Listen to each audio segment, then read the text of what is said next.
Hello and welcome to the Financial Education for Pilots series. The purpose of this series is to provide an overall background into the history of the aviation industry as it relates to pilots and provide some educational tools for pilots when it comes to finances. The first part of this series will look into how a pilot is compensated and the history of pilot pay scales and hiring dating back to the 1990s.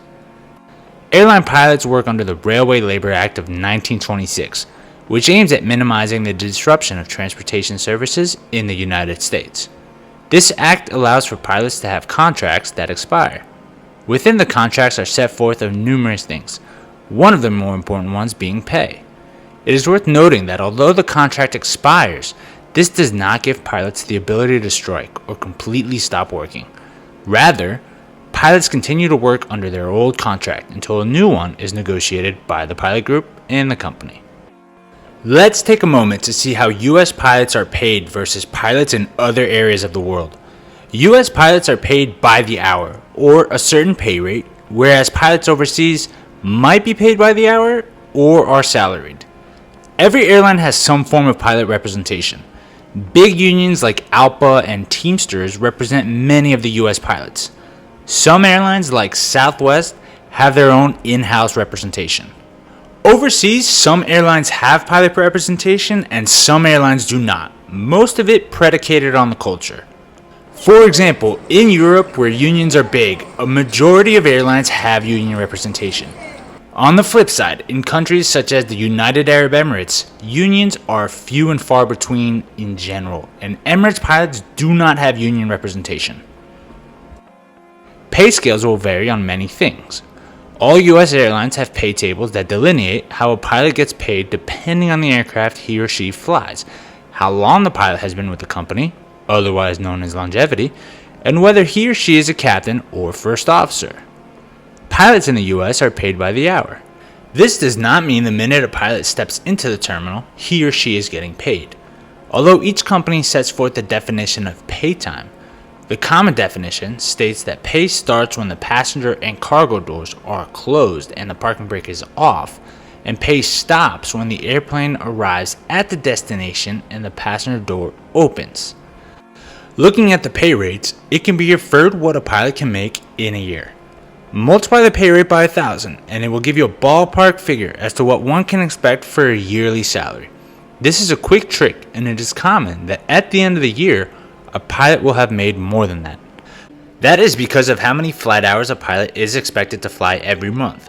Schedules vary depending on the company, but the majority of companies have 75 hours a month as the norm. Pilots have the ability to tweak their schedules, which allows them to fly more or less. It is a federal law that pilots cannot fly more than 1,000 hours in a rolling 365-day period. Depending on the airline, pilots will be paid at different times as well. Some airlines may have compensation paid every 2 weeks, while other airlines pay pilots twice a month. Commonly, pilots are paid on the 1st of the month and the 15th of the month. But again, every airline has their system. The big takeaway is usually that one of the paychecks is the small one and the other is the big one. The smaller paycheck is usually half of a pilot's hours for the month, also referred to as guarantee. The big check will be the other half of the guarantee plus any additional items paid out, such as per diem, which is explained later, and any additional flight hours a pilot picked up that month. Let's take a look at how a pilot's schedule can change month to month. Say in the first month, the pilot wants to be at home and decides not to pick up any additional flying. In November, the pilot has 4 trips that come out to 75 hours worth of pay. This leaves the pilot with 18 days off. The next month, December, the pilot wants to pick up more flying for any holiday shopping that has to be done. The schedule comes out with initially 72 hours of pay and 16 days off. The pilot decides to pick up 3 additional 2-day trips for an additional 26 hours. The pilot is now getting paid 98 hours but only has 10 days off.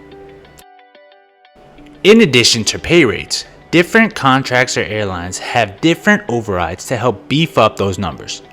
Items such as backside of the clock flying and international flying can bring in an extra $4 to $10 per hour on those flights. Pilots are also paid for their time being away from home in the form of per diem. Although this compensation could be $2 per hour, over a month's worth of trips, it can add up to a few $100s. Pilots are paid that rate from when they start a trip to when it finishes, with all the hours spent either at the airport or at the layover being paid. For example, let's say a pilot has a 3-day trip starting at 7 a.m. Monday and finishing Wednesday at 1500. The total time on the trip would be 56 hours. Let's say the per diem for the pilot is $2 per hour. The per diem for the trip would then be $112. Flying 3 or 4 trips similar to the example every month would land the pilot a few extra $100 per month. Although a company has on-call pilots or reserve pilots to fly trips that are uncovered, there may be times where the company needs additional pilots to fly certain trips. For example, if a major storm rolls through an airline's hub and disrupts the operation. Airlines may be short-staffed at times during the year, and it may look toward its pilots on days off to pick up extra work. Airlines will flag certain trips as premium pay trips, where pilots can be paid anywhere from 150 to 300% of the trip, all varying by the airline.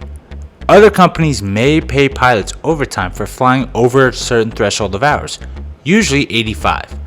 This helps the airline with general staffing for the month, since trips that are uncovered will be picked up fairly quickly. Every airline's contract is different, and careful attention must be paid to the contract verbiage. It is worth noting that the FAA has imposed a maximum amount of hours a pilot can fly in a rolling 28-day period, which is 100 hours. In the airline industry, it is widely accepted that there are 2 ways of being paid: hard time and soft time. For simplicity, hard time is when you fly your trip and get paid for every hour you flew or worked. Soft time is a bit different.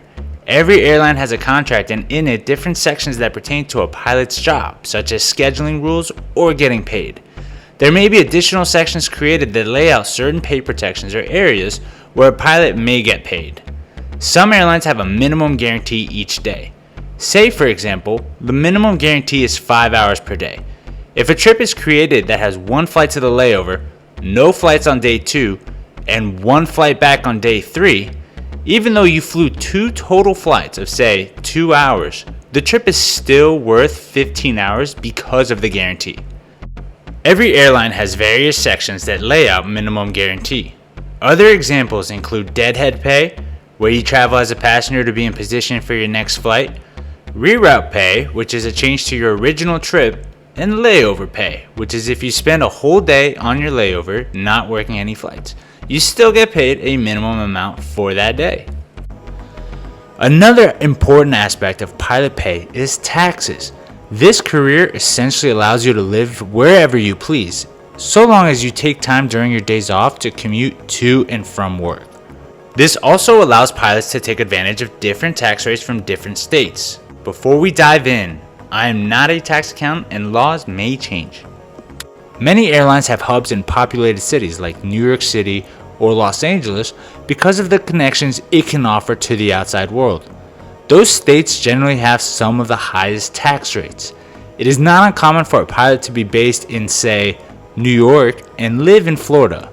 This perk allows the pilot to also save on taxes, as the pilot isn't paying New York State taxes, but rather Florida taxes, which has no state income tax. This extra perk may mean an additional 5% or a few $1,000s for some each year by living somewhere else. It is very important to keep in mind that at the creation of this video, this tax practice was in place. Tax laws can change year to year, and consulting a tax professional is vital to ensuring you are in compliance with the current tax laws. The drawback is the complications of commuting, such as less time at home, spending time going to and from work, crash pads, taxis, and less chances of picking up last-minute overtime trips. A pilot is compensated very differently than many other professions.